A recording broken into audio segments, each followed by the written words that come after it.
We'll get straight into it with a question. I wonder if you have ever tried to say goodbye to someone or to a group, but then it turned out to be the longest goodbye ever, right? I'm sure we can all relate to that.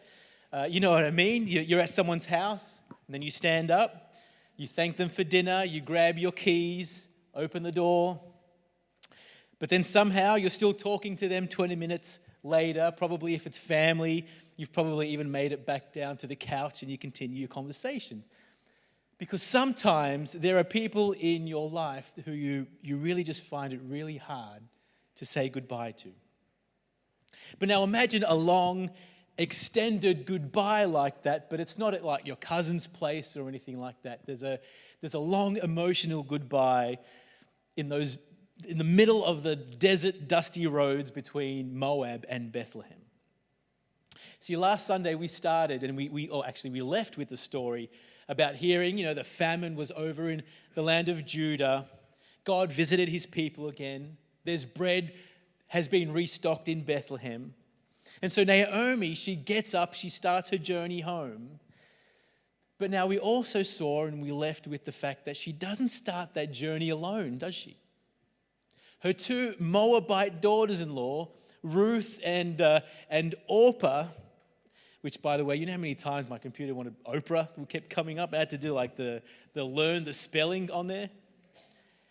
Ruth and Orpah, they tag along for the ride, and they set out with Naomi. Now, we don't know exactly why they came with her. Maybe right from the beginning, they planned to make the move with her and stay with her. We don't know. Maybe it was because of the customs of the time. Back then, if you had a relative who was moving to a far land, well, it was customary for family members to travel with them, to accompany them to like the border of that country or of that region. Not too different like nowadays. We do that, when someone's flying overseas, the whole family goes to the airport, but even though it's just that one person who's actually getting on the plane. Maybe Ruth and Orpah were just walking Naomi to the edge of the country and then were planning on saying goodbye and returning. Look, we don't know all the details. We don't know why they're traveling with Naomi or how far into their journey they are. But what we do know is that somewhere along the road, something very surprising happens. Naomi suddenly stops. She turns to them and says something that must have shocked both of them. Go, return each of you to her mother's house. And then what follows is perhaps one of the most emotionally charged, but also one of the most spiritually rich conversations that you're going to find in all of the Old Testament. And how these two women respond to Naomi's kind of shocking instruction to them, how they respond, it's not only going to shape their own futures, ultimately how one of them especially responds is going to affect the whole line of David and even the coming of the Messiah himself. And so that's where we pick it up from this morning, from verse 8. We're going to step into this emotionally charged conversation. And through this conversation, we're going to see the kind of love and the kind of loyalty, the kind of commitment to follow God that can literally change history. So this is how we'll break up today's message. We're going to be looking at Naomi's selfless love, Naomi's sovereign Lord, but also her silent legacy. So let's pick it up from verse 8 again. And we're going to see that in telling these women to go back home, she is actually showing them a selfless kind of love. Verse 8, Naomi said to her daughters-in-law, go, return each of you to her mother's house. These are the only two people she has left in the world. And yet she's telling them to leave. I mean, after everything they've been through together, why is she now wanting them to go back to their homes? Well, I reckon it's precisely because of everything they've been through together. All the suffering, all of the tragedy they've been through together. I reckon that's why she's now wanting them to go back to their homes so that they can start again. start a new life for themselves. And the reason we can say that and think that is because of that little hint we get there at the end of verse 8, where it says, go, return each of you, where? To her mother's house. You know, it's interesting that back in ancient times, and since it was like largely a patriarchal society, you almost only ever referred to the father's house, never the mother's house. Because it was the father's house, right? That spoke of your lineage. That spoke of identity. That spoke of your inheritance. That spoke of who was in authority over that house. So it's interesting that Naomi sends them back to their mother's house and not the expected father's house. Now, why would she say it like that? Well, there's another little interesting fact that has to do with this expression. This expression, you're only ever going to see it 3 times in the Old Testament, the mother's house. You're going to see it here in Ruth, once over in Genesis, and once in the Song of Solomon. But now every time this expression is used, it's in the context of love and marriage. And that's exactly what's going on here in this context as well. This becomes very clear when she says, the Lord grant you that you might find rest, each of you in the house of her husband, context of love and marriage. See, the reason for using this expression, the mother's house, was kind of, first of all, I mean, think about when you think about your mother's house, where does your mind go to? Your mind goes to the kind of nurture, the kind of care, the kind of affection that is really only ever shown by a mother. But now more than that, perhaps more importantly to the context, when you talked about the mother's house, your mind would have gone to the fact that it was your mother back then. I mean, largely now today, but it was your mother who was the one who did what? She was the one who helped you with your wedding arrangements. She was the one who helped with all of your marriage arrangements. And so this is why we can say that Naomi here is showing them a selfless kind of love. Because by sending them back to their mother's house, it's almost like Naomi is saying, I want you to return to that place where you were loved, where you were nurtured, where you were taken care of better than how I, an elderly widow, better than how I could possibly take care of you now. But now, more importantly, I want you to return to that place where your mother can be part of arranging a second marriage for you. You both, Ruth and Orpah, you both have grieved for long enough. And now it's time for you guys to go back and to remarry and to have a family and to be taken care of so you can be happy again. It's actually quite a moving expression that she's using here.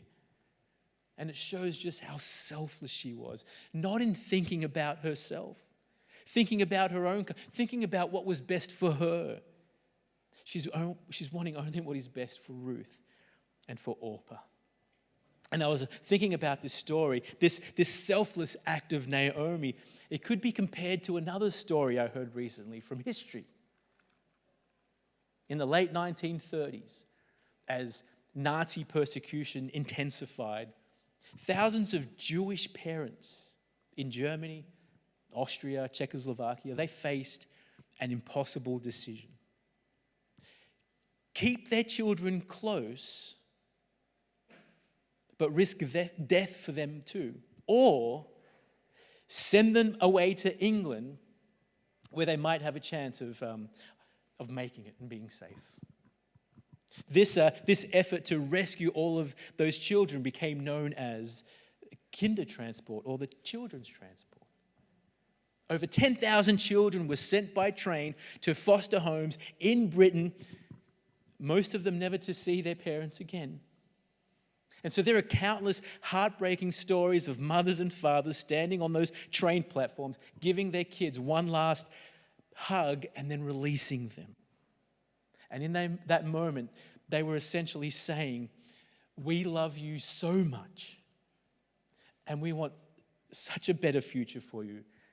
That's why we're letting you go. And isn't that what we see going on with Naomi here as well? She's not trying to get rid of them.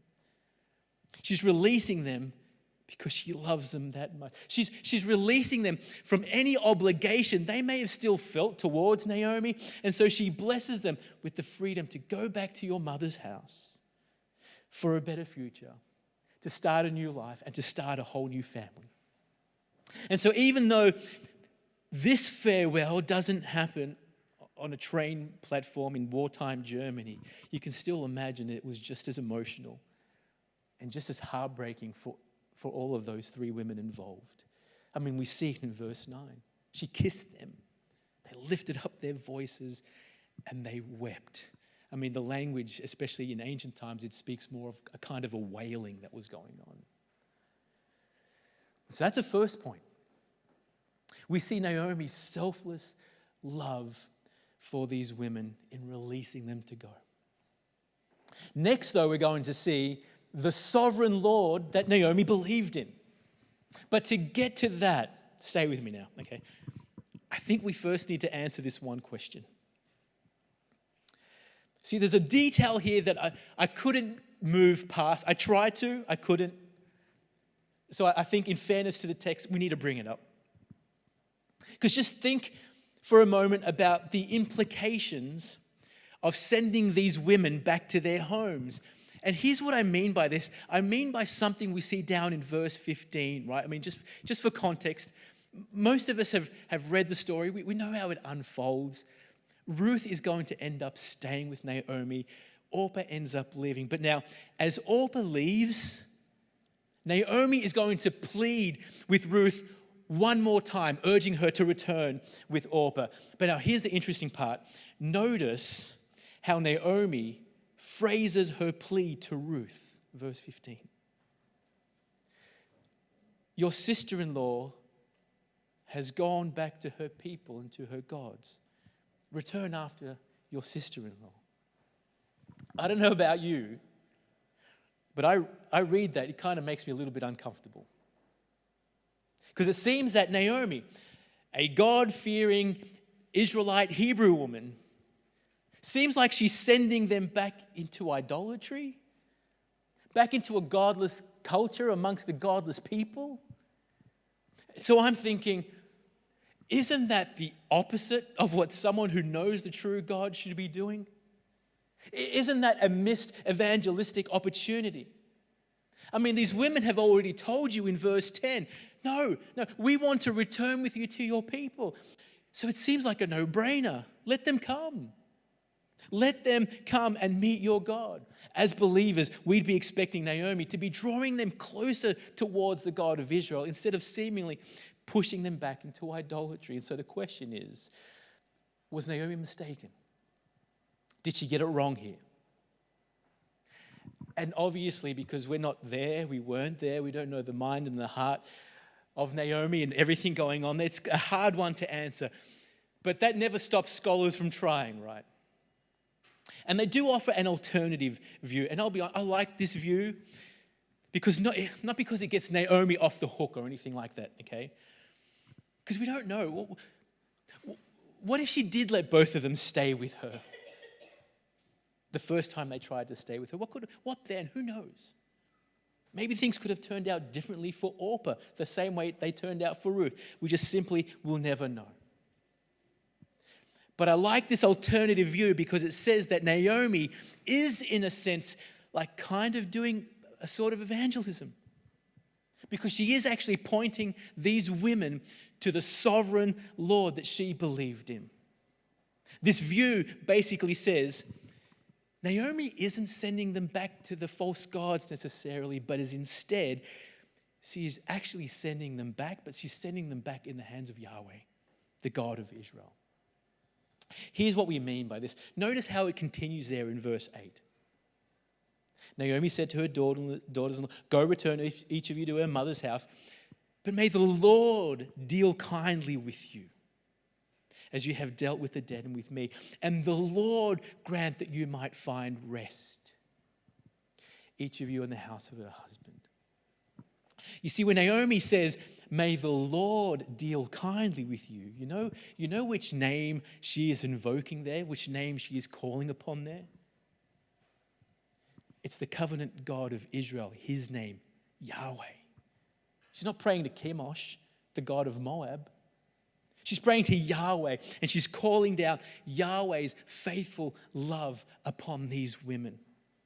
And in releasing them like this, in blessing them like this, she's placing them into the hands of the only one true God who she knows can show them true, get this, hesed.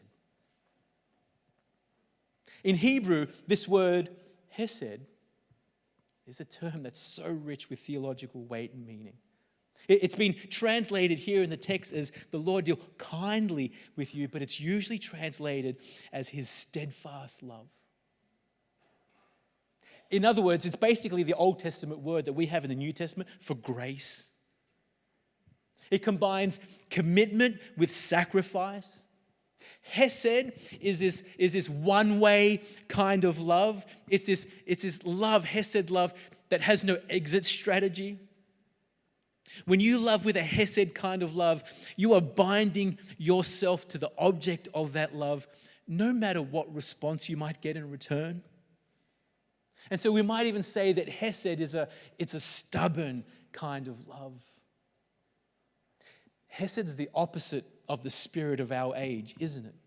That tells us to act on our feelings.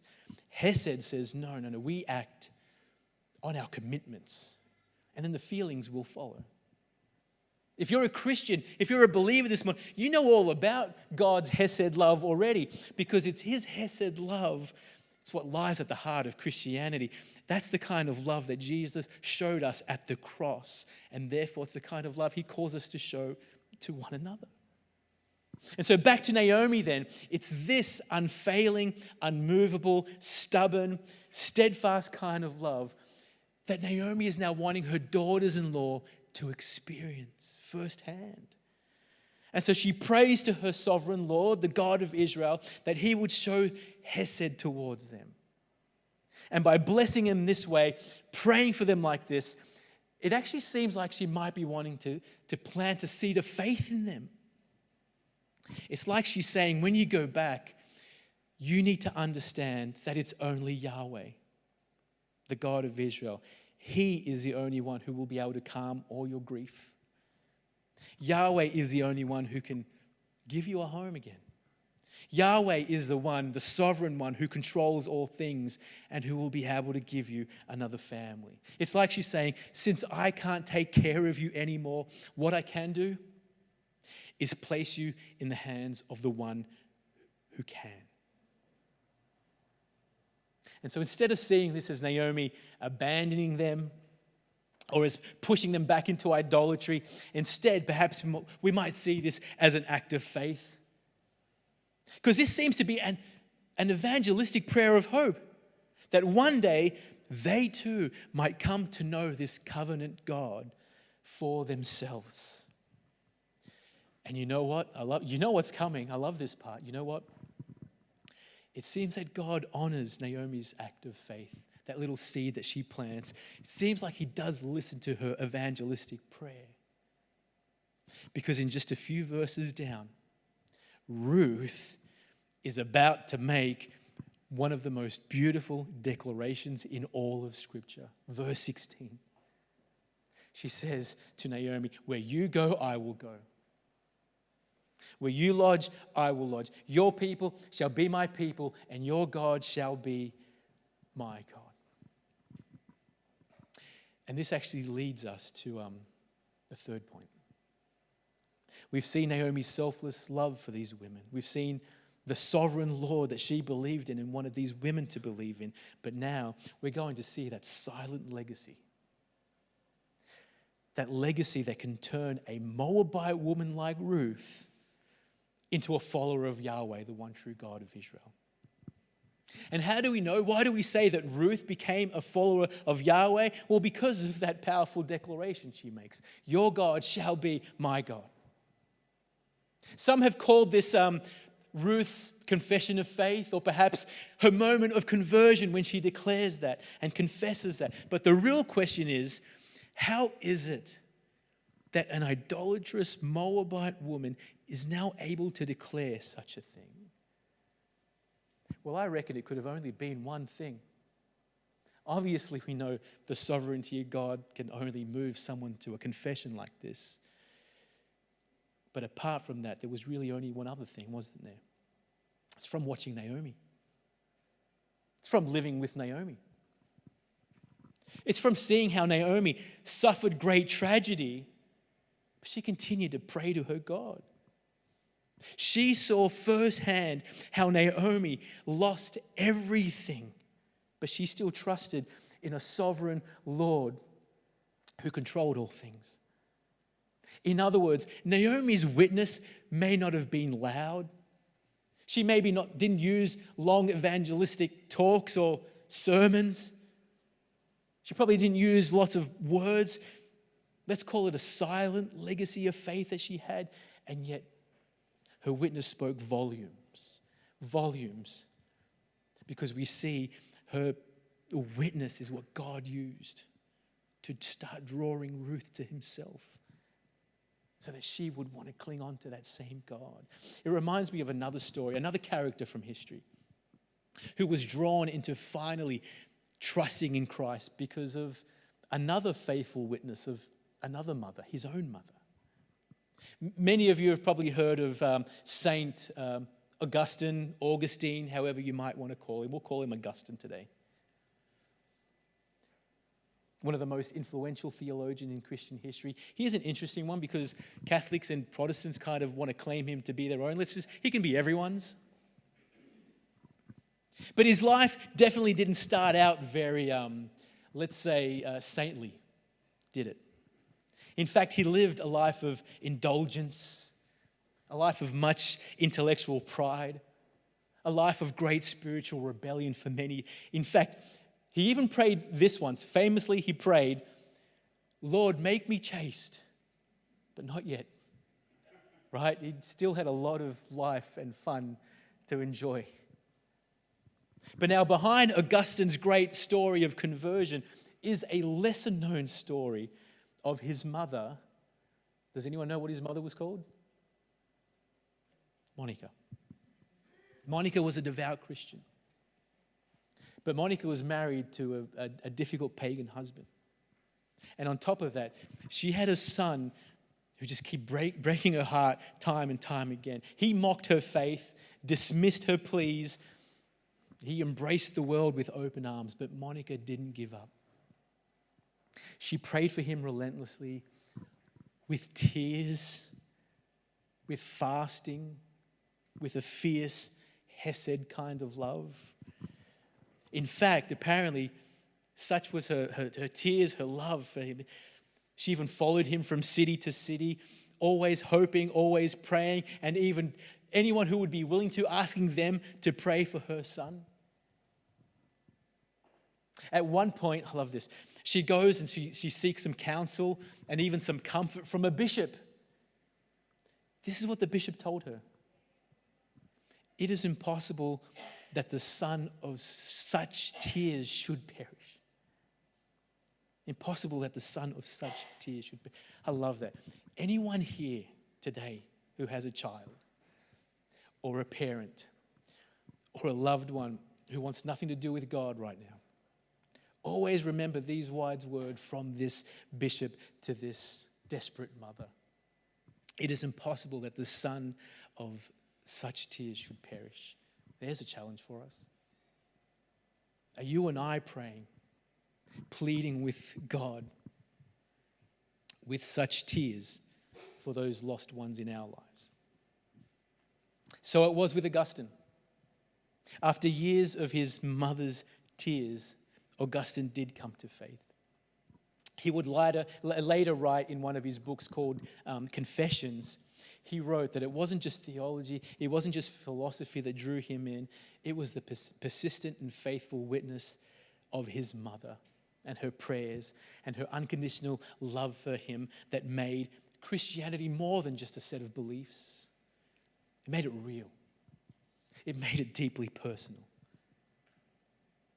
Something very similar to this is what we're seeing here with Naomi and Ruth, isn't it?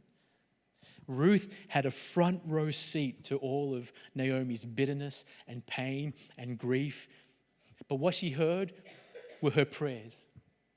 What she saw was resilience in the midst of tragedy, because Naomi trusted in Yahweh. And like with Monica, and like with Naomi's faithful witness, what made following the true God for Naomi more than just a set of beliefs, what made it real, what made it personal, was a silent legacy of faith. So much so was the impact that Naomi must have had on Ruth. Even when Naomi's trying to send her away, Ruth clung to her. Remember reading that? She clung to her. But in that moment, she's not just holding on and cling on to Naomi. She's now wanting to cling on to and hold on to Naomi's God. That's influence, isn't it? That's leaving a legacy. And that's evangelism too.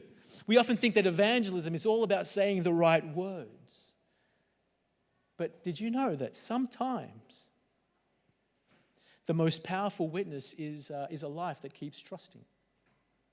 The most powerful witness that you might have now amongst your family members is a heart that keeps worshiping throughout whatever struggles or hardships or trials or suffering that life is throwing at you right now. And so like Monica and Augustine, like Monica and Ruth, here's a challenge for us this morning. Leave thinking about this. Never underestimate how your life, perhaps even your suffering, could be the very thing that God's going to use to draw those people in. Your suffering, but your faithfulness to God in the midst of those circumstances could be the very thing that God uses to draw someone, to lead someone in your life to make that same incredible declaration that Ruth made. Can you imagine hearing that loved one say, "Your God shall be my God," because of your silent legacy of faith? I know we've spoken a lot about Naomi so far, but this is kind of where we start to pivot in the story, and we start to get a glimpse of the kind of woman Ruth was, and we start to focus more on Ruth. Because think about the implications for Ruth. What it must have meant for her to commit to Naomi and to Naomi's people and to Naomi's God the way she does. That was huge. I wonder if you'd be willing. I wonder if you would be willing to embark on that same kind of journey into the unknown. I don't know what's on the other side. I don't know what God has for me. I don't know what's next. Leaving behind everything you know to start a whole new life in a distant foreign land. There's another story I was told a few years ago. This one's also a true story. Not too different from that kinder transport story. It's just that this one's a little closer to home. You see, back in the 1900s, a young boy and his only brother, they were the only two kids in this family, young boy and his only brother, they stood in a port, but this time it's in Spain. And they're waiting to board a ship. Because of the war, the world they lived in was very, very few opportunities for these young boys. Future clouded in uncertainty. And so the parents of these boys made what must have been the hardest decision that they would ever have to make. And that was to put their boys on a ship headed to a foreign land that was unknown to them. But what they did know was that this place they were headed for held the promise of something better.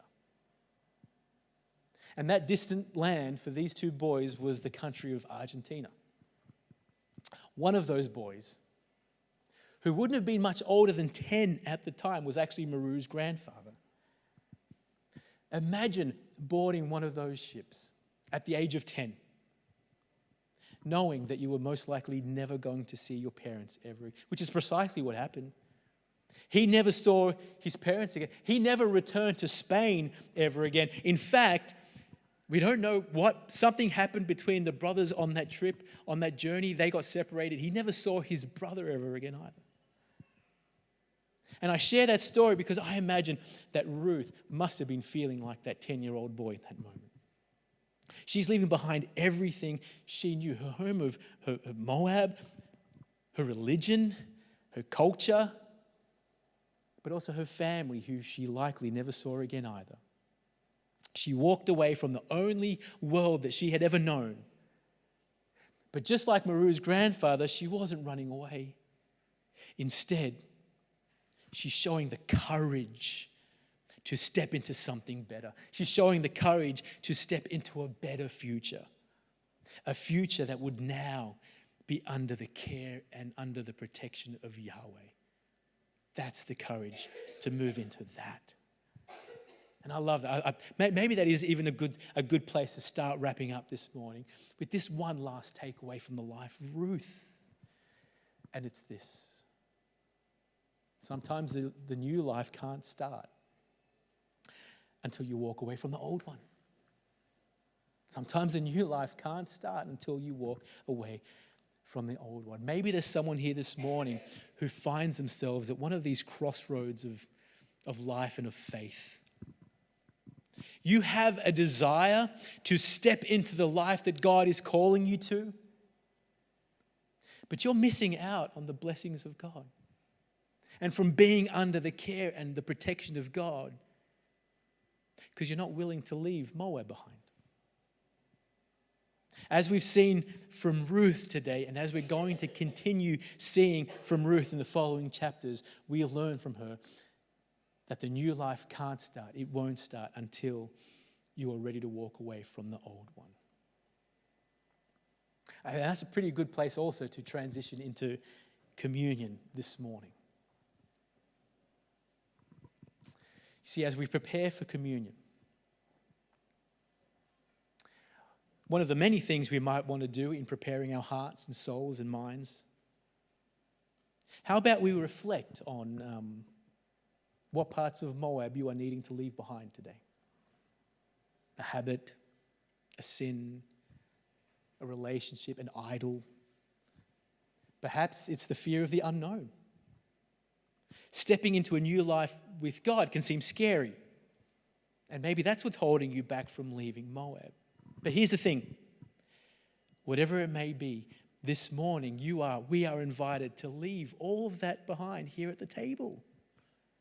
Because this table, the table of the Lord's Supper, it invites us to leave all of our sin and all of our fears and all of our past and all of our shame and all of our guilt, just to leave it at the foot of the cross of Christ.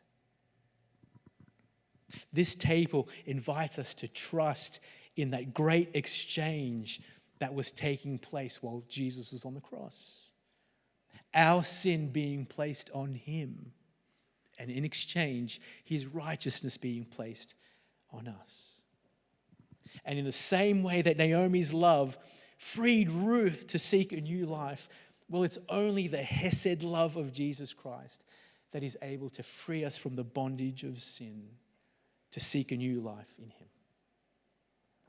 So now in a moment, when we give out the bread and the cup, and when you're holding the bread and the cup in your hands, when you hold the bread, his body broken, and drink the cup, his blood shed for the forgiveness of sins, take a moment. Take a moment and allow the bread and the cup just to remind you of his stubborn, one-way kind of love for you that has no exit strategy. Allow the bread and the cup to remind you of that love that has bound you to him no matter what your past has been. But also, as you hold the bread and the cup, allow them to remind you that the new life begins when you let go of the old. We can't step into the new life that Christ offers while still clinging on to our sin and to our idols. And so let's come to the table this morning, not with perfect lives by any means. Let's come to the table this morning with hearts ready to say, your God is my God. Wherever Jesus goes, I'm going. Whatever he asks, I'll do it. And whatever it costs, I'll pay it.